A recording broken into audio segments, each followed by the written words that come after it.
Hello प्यारे बच्चों, let's read the question. The question says a uniform rod of mass small m and length L is pivoted at a point O. The rod is initially in vertical position and touching a block of mass capital M, which is at rest on a horizontal surface. The rod is given a slightly jerk and it start rotating about point O. This causes the block to move forward. As shown, the rod loses contact with the block at theta equals to 30 degree. All surfaces are smooth. Answer the following questions. Question पूछा हुआ है कि the acceleration of the centre of mass of rod जब भी वो contact को loose करता है ब्लॉक के साथ. ठीक है, यानी कि हमारे पास एक रॉड है और उस रॉड को सडनली क्या दिया गया, एक जर्क दिया गया. उस जर्क के चलते क्या हो रहा है, रॉड पिवोटेड है लेकिन मूव कर जा रहा है, रोटेट कर जा रहा है एंगुलर वेलोसिटी ओमेगा के साथ. और जैसे ही ये ब्लॉक मूव कर रहा है वैसे ही ये ब्लॉक जो है आगे मूव कर जा रहा है, जो बड़ा वाला ब्लॉक कैपिटल एम मास का है. इस केस में सबसे पहले बेटा क्या निकालेंगे, हमें सेंटर ऑफ मास का एक्सेलरेशन निकालना है. तो पहली बात तो कॉन्सेप्ट को समझना पड़ेगा आपको, है ना, कि सेंटर ऑफ मास का एक्सेलरेशन निकलता कैसे है. तो अगर बात करें एक्चुअल, तो वेलोसिटी जो होगी सेंटर ऑफ मास की, अभी आया हुआ था, है ना, velocity of centre of mass की वैल्यू आई थी व्हाट 4 टाइम्स ऑफ, है ना, रूट के अंदर 3 times of G L upon 4, है ना, रूट 3 जी एल अपॉन 4. अगर अपन बात करें तो ओमेगा की वैल्यू क्या है, ओमेगा की वैल्यू होती क्या एक्चुअल में, v by L sine theta. इस केस में, क्योंकि इस केस में हो क्या रहा है, अगर ये रॉड है, अगर ये थीटा इक्वल टू 30 डिग्री बना रहा है तो उस केस में ये भी आपका जो वैल्यू मिलेगा, यानी कि टेंजेंशियल एक्सेलरेशन का, वो भी 30 डिग्री बनाएगा यहाँ से. और ए टी का ये साइन कंपोनेंट बनेगा.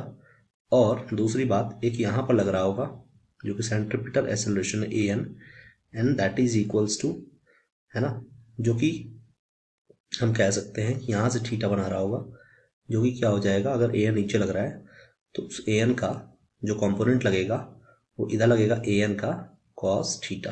ठीक है, जब इधर ए एन का कॉस थीटा लगने वाला है, देन हम कह सकते हैं कि ये टोटल फोर्स लग रहा है, टोटल एक्सेलरेशन लग रहा है, वो total acceleration A T sine theta minus A N cos theta equal to A होने वाला है. ठीक है, क्योंकि एक्सेलरेशन प्रोड्यूस हो रहा है ब्लॉक के अंदर.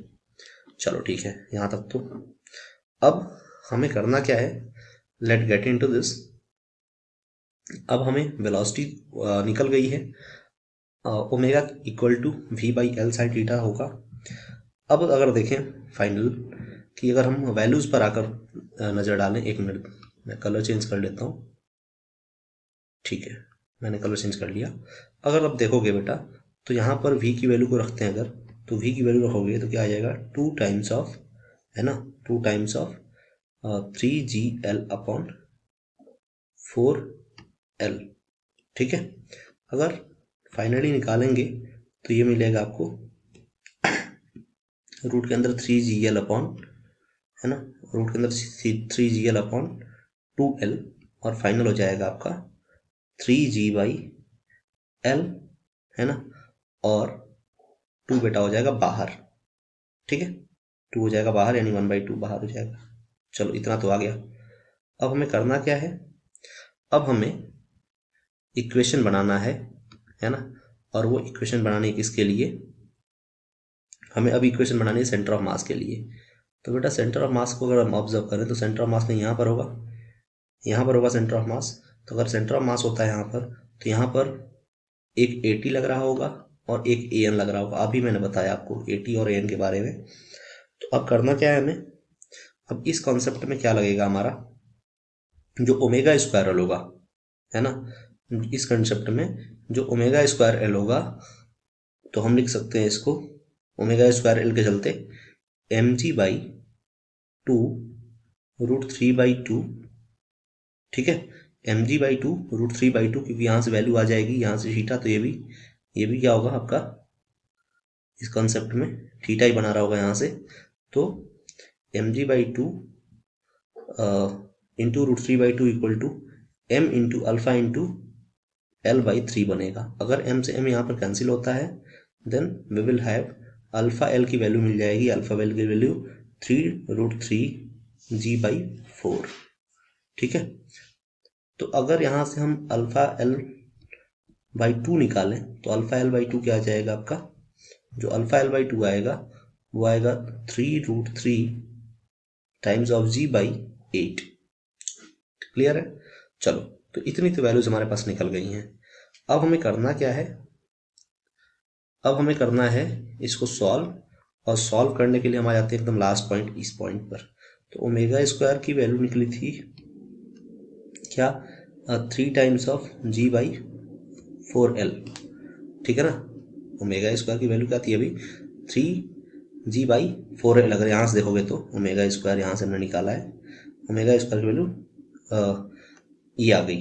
अगर अपन देखें तो हम ओमेगा स्क्वायर l/2 लेंगे तो क्या हो जाएगा, 3g/8 हो जाएगा, क्योंकि इसी को हम ट्रांसफॉर्म कर रहे हैं इसके अंदर।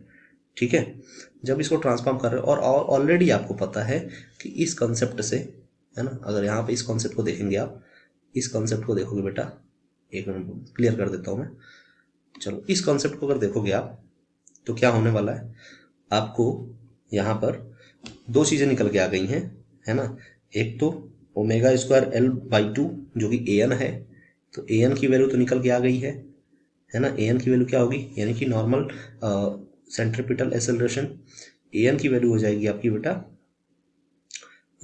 3g/8, जो कि ओमेगा स्क्वायर l/2 होगा, और एक हो जाएगा आपकी वैल्यू बेटा 80 की। तो 80 की वैल्यू क्या हो जाएगी, 80 की वैल्यू हो जाएगी आपकी, है ना, अल्फा, है ना, आप कह सकते हो यहाँ से alpha into l/2 equal to 3√3 times of g/8। अब ये दोनों बेटा 90 डिग्री पर लग रहा है, यानी कि दो एक्सेलरेशन है, दोनों का रिजल्टेंट निकालेंगे हम। जब दोनों का रिजल्टेंट निकालेंगे तो वेक्टर एडिशन हमें लगाना पड़ेगा। अगर वेक्टर एडिशन हम लगाते हैं तो हमारे पास जो रिजल्ट आएगा वो दोनों परपेंडिकुलर हैं, आप देख सकते हैं। जब दोनों परपेंडिकुलर हैं तो ए की वैल्यू क्या आएगी, है ना, लेट गेट इनटू दिस।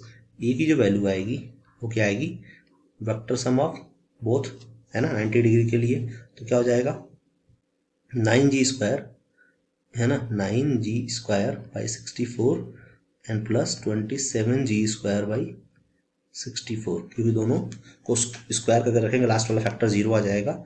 जब लास्ट वाला फैक्टर 0 आ जाएगा तो इस केस में हमारे पास जो वैल्यू मिलेगी वो मिलेगी 36, है ना, g²/64, यानी मिल जाएगा आपका 36 का 6, 64 का 8, g² का g, यानी कि ये मिल गया आपको क्या, 3/4 times of g, that is equals to a। यानी जो एक्सेलरेशन मिलेगा सेंटर ऑफ मास का वो क्या मिलेगा बेटा, 3g/4, यानी कि अगर आप ऑप्शन को मिलाएं तो ऑप्शन में आपका फोर्थ ऑप्शन जो हमारे रिजल्ट के साथ मैच कर रहा है। I hope you understood it well. All the best.